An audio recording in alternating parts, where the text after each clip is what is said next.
ആത്മമിത്രം ആത്മമിത്രം യേശുയൻ आत्ममित्र। परमेश्वर के बड़े नाम की महिमा हो। फिर से आने वाला प्रभु यीशु मसीह के मधुर और श्रेष्ठ नाम से सबको जय मसीह की। आजकल हम निर्गमन की किताब 20 अध्याय से कुछ बातें मनन करके आ रहा है। उसका 20 अध्याय का 14वें पद में हम देख सकता है कि व्यभिचार ना करना। पिछले दिन हमने उसमें से एक आत्मिक सत्य को, सच्चाई को हमने देखा था। आज हम दूसरा सच्चाई की ओर जाए। दूसरा सच्चाई में यही है, the penalty for adultery is spiritual death. व्यभिचार का परमेश्वर की ओर से दंड वही है, आत्मिक मृत्यु। ये हमको सहना है। व्यभिचार एक बहुत बड़ा एक आत्मिक गलतियां है, एक क्राइम है। ये हमको मानना बहुत ज़रूरी है, इसलिए हम उसी में कभी जाना नहीं चाहिए। इसलिए लेविया की व्यवस्था 20 अध्याय 10वें पद में लिखा है, कोई एक दूसरे के पत्नी के साथ व्यभिचार करेगा तो, और अपना दोस्त के पत्नी के साथ व्यभिचार करेगा तो दोनों को मार डालना है, दोनों को मृत्यु है। ये परमेश्वर का वचन में बहुत क्लियर कटली लिखा हुआ है। उसके बाद व्यवस्था विवरण 22 का 22 में भी हम देख सकता है, दूसरा एक मनुष्य का पत्नी के साथ कोई लेट जाएगा तो उसको देखेगा तो दोनों को पकड़ना है, दोनों को मृत्यु का दंड देना है। ऐसी मृत्यु का दंड देकर इस्राएल देश से वो गलतियों को दूर करना है ना। देश को अच्छा से रखना है तो ये मृत्यु देना बहुत ज़रूरी है। ये परमेश्वर का वचन में बहुत क्लियर कट लिखा हुआ है। इसलिए पौलुस रोमियों की किताब 12वें अध्याय पहला पद में लिखा है, हे भाइयों, मैं परमेश्वर की मन की ओर से तुमको याद दिलाता हूँ कि तुम्हारा शरीर एक अच्छा एक आराधना, परमेश्वर को बुद्धि से एक आराधना और पवित्रता में और परमेश्वर को प्रसन्न करते हुए एक आराधना करना, एक बलि चढ़ाना हमारा शरीर को देना है। कभी भी हमारा शरीर खराब रीति से व्यभिचार में जाकर हमारा शरीर को खराब नहीं करना। ये परमेश्वर हमसे बहुत क्लियर कटली मांगता है। हम जानता है कि जब हमारा मसीही शादी होता है उसी टाइम हम वादा करता है, दोनों का, लड़का लड़की के बीच में वादा करता है परमेश्वर के सामने और कलीसिया का लोगों के सामने। यदि वो वादा को तोड़ेगा तो वो एक व्यभिचार की तुल्यता में है। उसी को एक डबल दंड परमेश्वर की ओर से सहना पड़ेगा। हम परमेश्वर के सामने वायदा किया है, परमेश्वर का नाम लेके, पिता पुत्र पवित्र आत्मा का नाम लेके हमने वायदा किया है। यदि हम तोड़ेंगे तो वो वायदे को हम खराब कर रहे हैं। उसका मतलब हम परमेश्वर का नाम को, परमेश्वर की नाम को हम खराब कर रहा है। वही लेविया व्यवस्था 19 का 12 में हम देख सकता है कि यदि मेरा नाम से तुम झूठा बात कहेगा तो परमेश्वर का नाम खराब कर रहा है।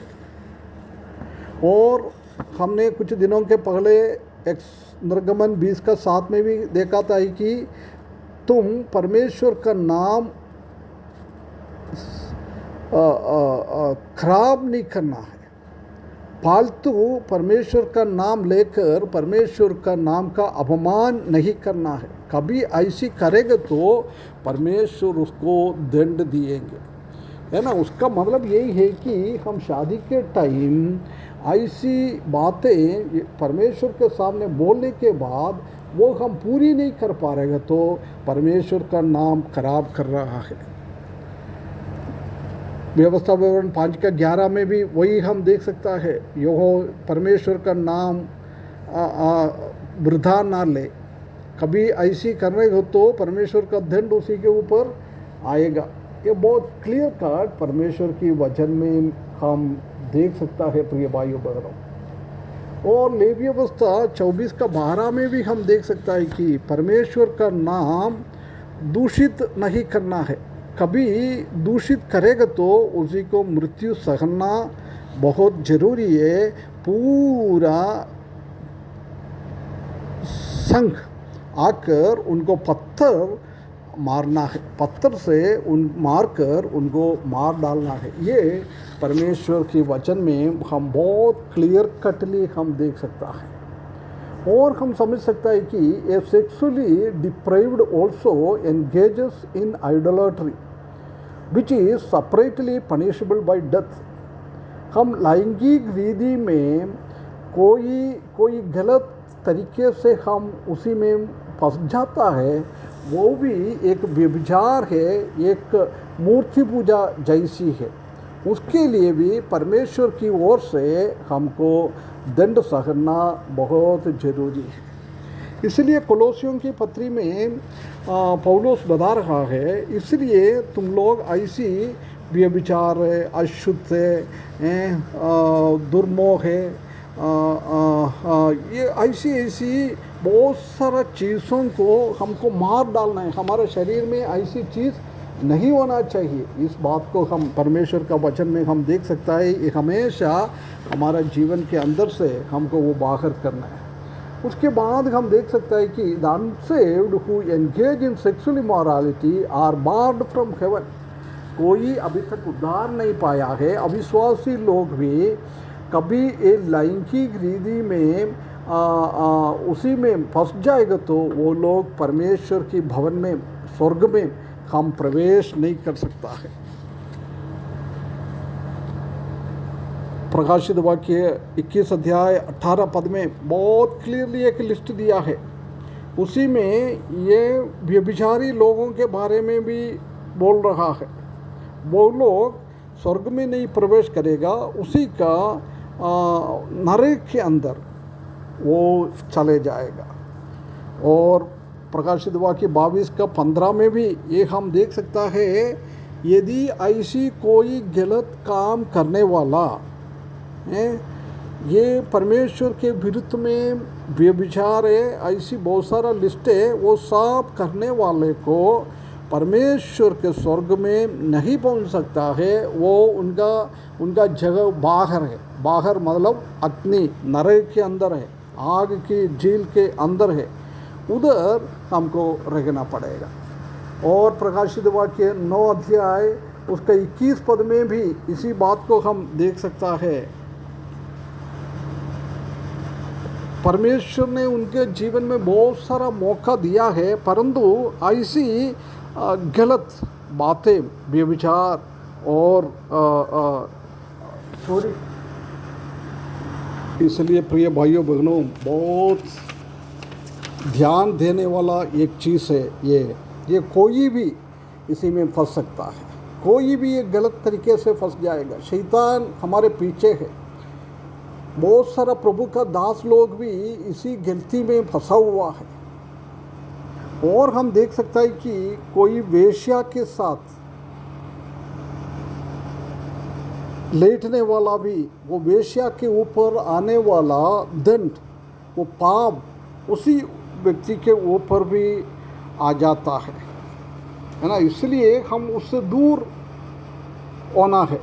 इसलिए पौलुस पहला कोरिन्थियों 6:16 में लिखा है कि कोई वेश्या के साथ आएगा तो वो दोनों एक हो जाता है, परमेश्वर का दंड उधर उनके ऊपर आ जाता है। ये बहुत क्लियरली लिखा है। और नीति वचन 7:27 में हम देख सकता है कि ऐसी वेश्या का रास्ता वो पाताल की ओर है, वो मृत्यु की ओर लेके जाता है। वो खुद मृत्यु की ओर, पाताल की ओर लेके जाता है। उसी के साथ साथ उनके साथ कौन वेश्यावृत्ति करता है, वो भी पाताल में और मृत्यु के अंदर जाएगा। उसके बाद नीति वचन 2:18 में हम देख सकता है कि उनका घर, वेश्या की घर, वो मृत्यु की ओर जाने का रास्ता है। बहुत गलत तरीके से वो लोग जाएगा। उसी के साथ साथ किसने उसी के साथ रहेंगे वो भी उसी स्थिति में जाएंगे। प्रिय भाइयों बहनों, हम अपने आप को एक बार फर्क कर देखना है। हमारा मन ऐसी गलत रास्ते में जाने के लिए हमारा मन तो नहीं लग रहा है, हम ऐसा तो नहीं कर रहे हैं। व्यभिचार से दूर हो जाए, अन्य परस्त्री से हम दूर हो जाए। परमेश्वर का वचन बहुत क्लियरली लिखा है, यदि तुम ऐसी व्यभिचार करेगे तो तुम्हारा जीवन का आत्मिक मृत्यु हो जाएगा। इसलिए वो आत्मिक मृत्यु से बचने के लिए परमेश्वर ने हमारा मृत्यु से हमको बचाया है। फिर से वो आत्मिक मृत्यु में ना जाए, हम एक अच्छा जीवन बिताने के लिए परमेश्वर इस वचन के द्वारा हमको सहायता करे। उसके बड़े नाम की महिमा हो। आत्ममित्रम् आत्ममित्रम्